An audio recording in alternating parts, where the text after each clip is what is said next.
Shalom family, trendsetter, all praises be to the Most High. I am driving, so you will hear some noise in the background. As well as I do have a tendency to struggle for words when I speak because of my Jamaican dialect.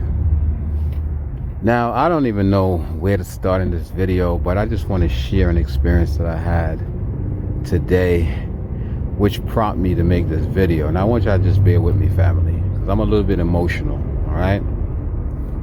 Now, I don't know, well, I speculate as to why our people act the way they do, right? But I'll talk about that later in the video. So, earlier today, I went to the courthouse in Baltimore. I decided to do a small courier job, right? Picking up some documents from the courthouse from some lawyers.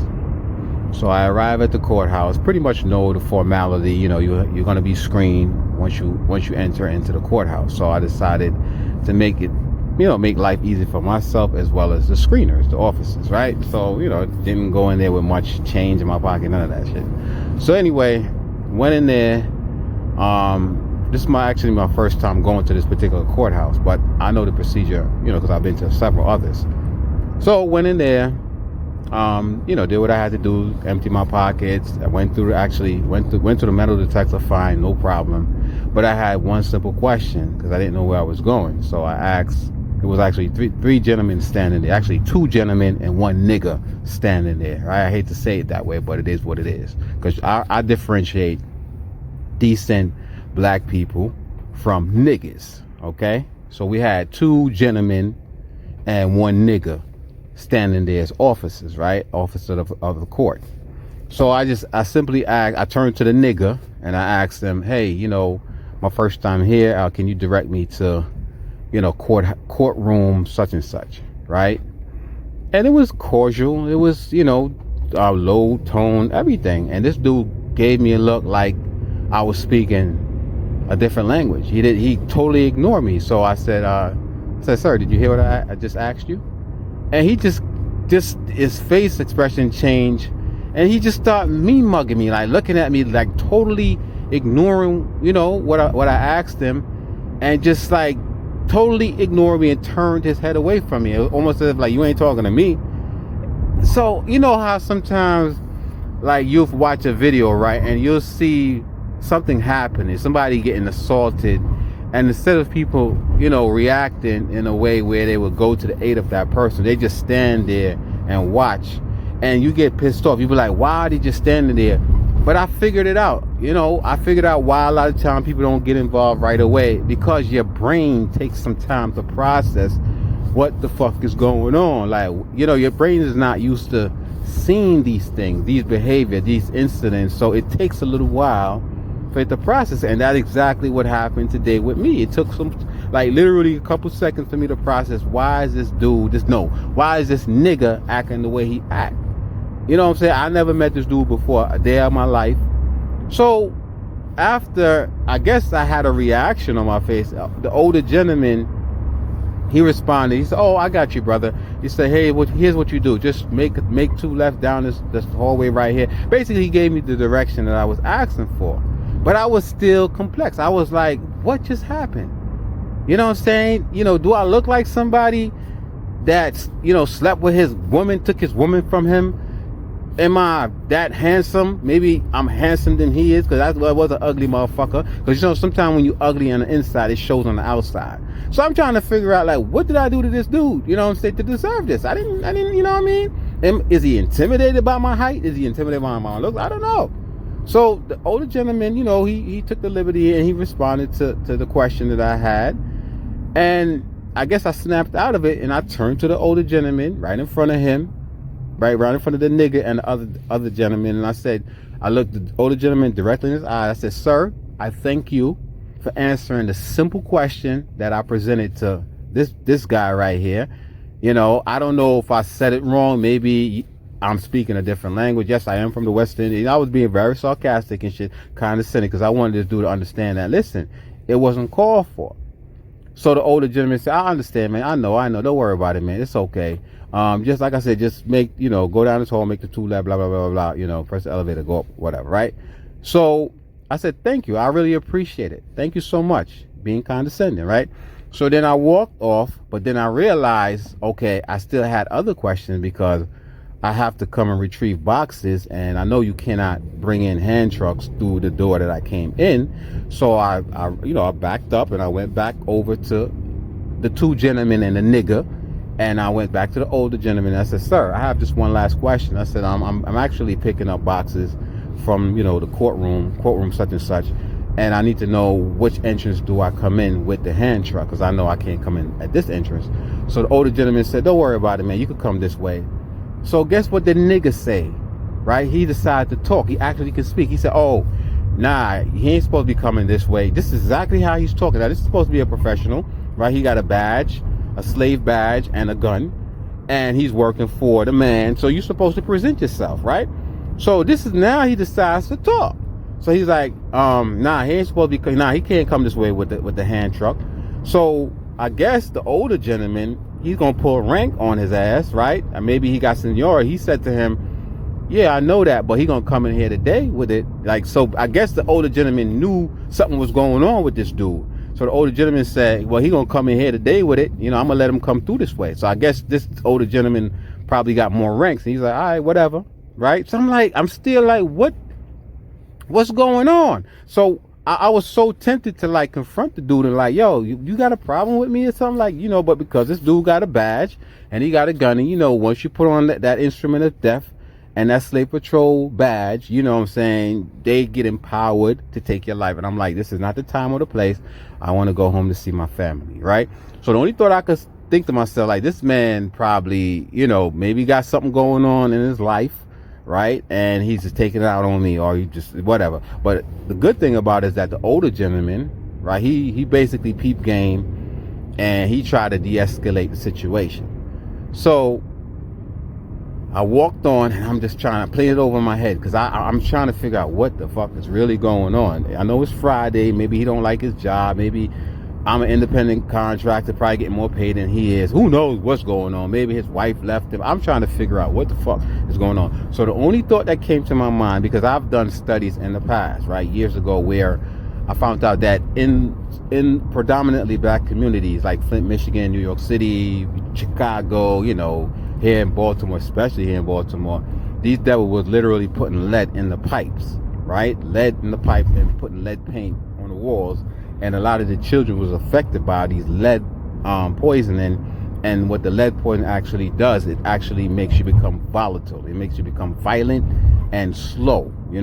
Can't comprehend. So that's the only thing I could attribute his behavior to. And I kid you not, I'm not being, condescending in this particular explanation. But what they have done, family, they literally put lead in our water, and it literally affects you. You could do the research yourself. It does affect you.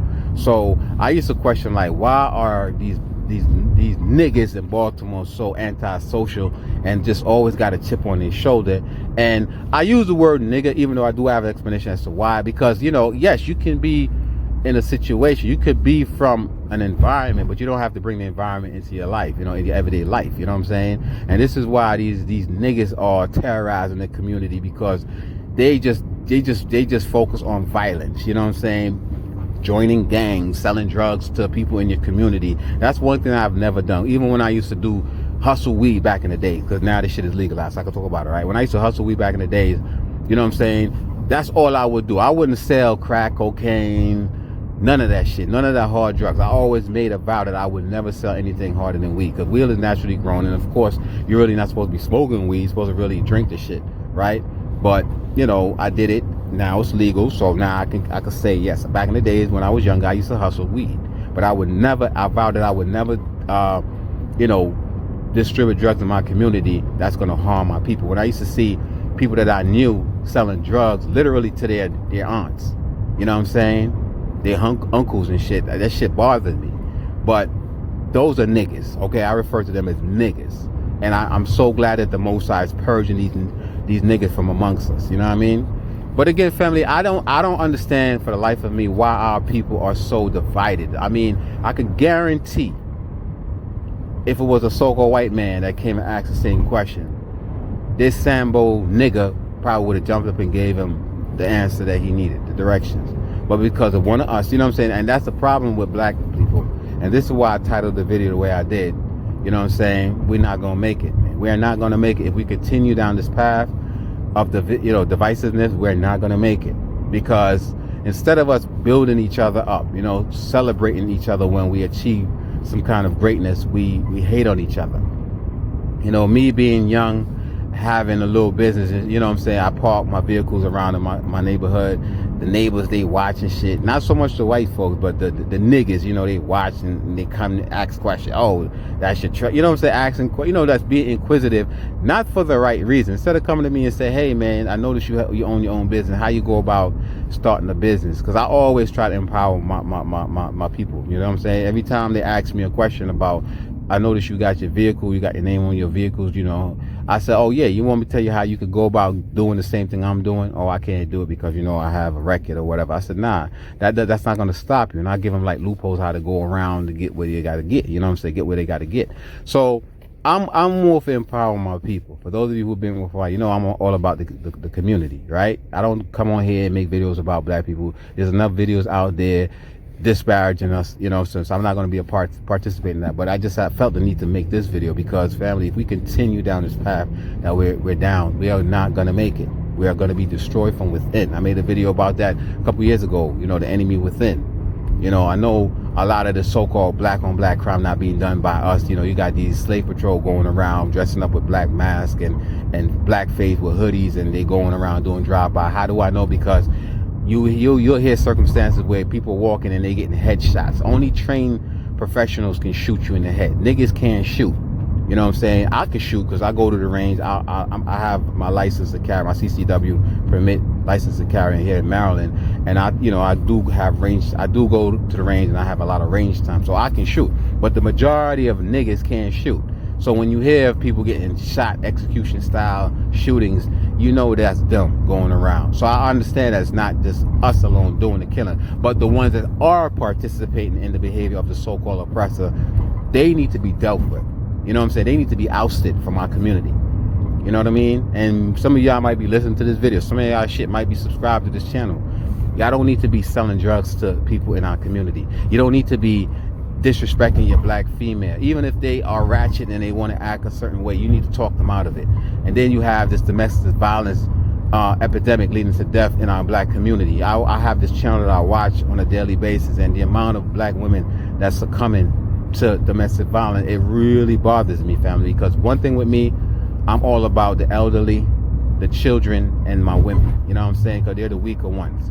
I don't care about niggas, and I do care about, if you for me, I'm for you. If you don't like me, I don't like you.